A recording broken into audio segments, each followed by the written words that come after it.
شراب من حميم وعذاب أليم بما كانوا يكفرون. هو الذي جعل الشمس ضياء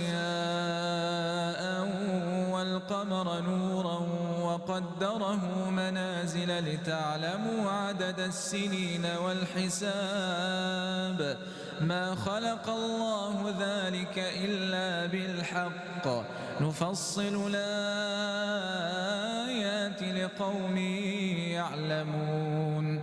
إن في اختلاف الليل والنهار وما خلق الله في السماوات والأرض لآيات لقوم يتقون.